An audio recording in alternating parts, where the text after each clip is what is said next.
Hello everyone, and welcome back. Last time I talked about how I was changing directions with the concept that I had originally planned for my game. Since that time, I've been working on adding a lot into the game, so in this video I want to talk about some things that I've been working on with the visual aspect of the game. But before I get to that, I wanted to thank everybody that has watched my previous videos, as well as everybody that's been watching the tips and tricks videos. I'm still a very small channel, so knowing that people are enjoying the content that I'm putting up makes me really happy. I'm also glad to see that some of the things might have helped someone learn something new about Unity. So I really wanted to thank you for your support, it really does mean a lot to me. So with that, let's get started. I started working on outlining the flow of the game. Although the game idea is roguelike, I would still like to try to incorporate a story to the game. So I've decided to take a similar approach to the game Inscription.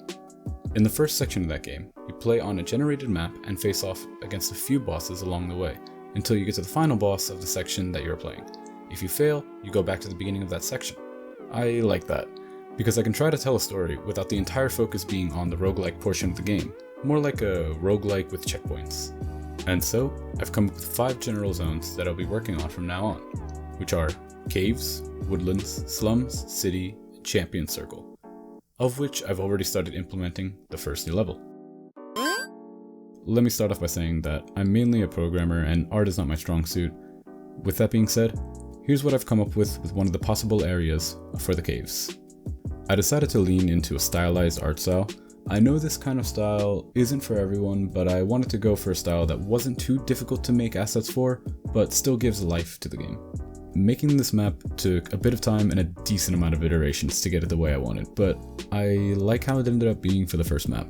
I will need to add a few more levels so that it doesn't feel too repetitive while you're going through this section. I wasn't really enjoying how the element icons were looking before, so I decided to remake them. Mostly because the outsourced UI designers from my previous company use this as their main tool, and after I gave it a try, I was able to come up with these new icons. It might be a small change, but they look a bit cleaner to me, and most importantly, the workflow is a lot easier. For now, they only appear in the team selection screen, but I am thinking about adding them into other areas as well, such as the tooltip bar that will pop up during the game when you're selecting or hovering over another enemy or one of your meeples. And now, the elements in the game are fire, water, nature, earth, air, electric, ghost, shadow, illusion, poison, blood, beast, tech, and ice.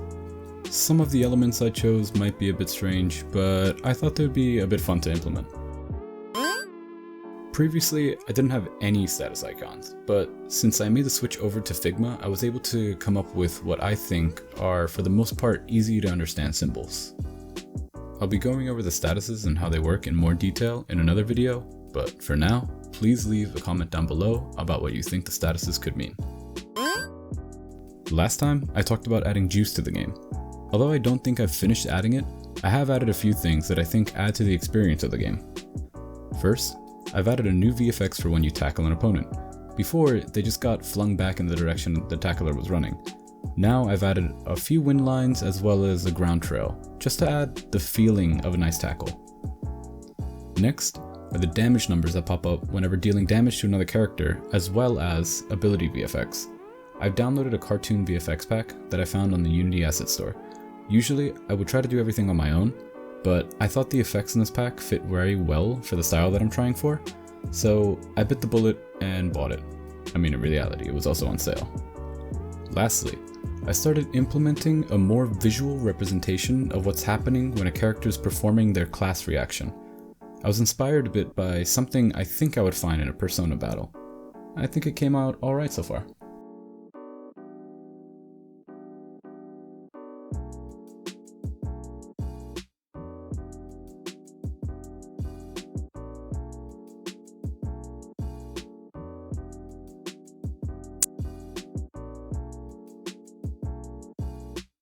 And that's gonna wrap it up for this devlog.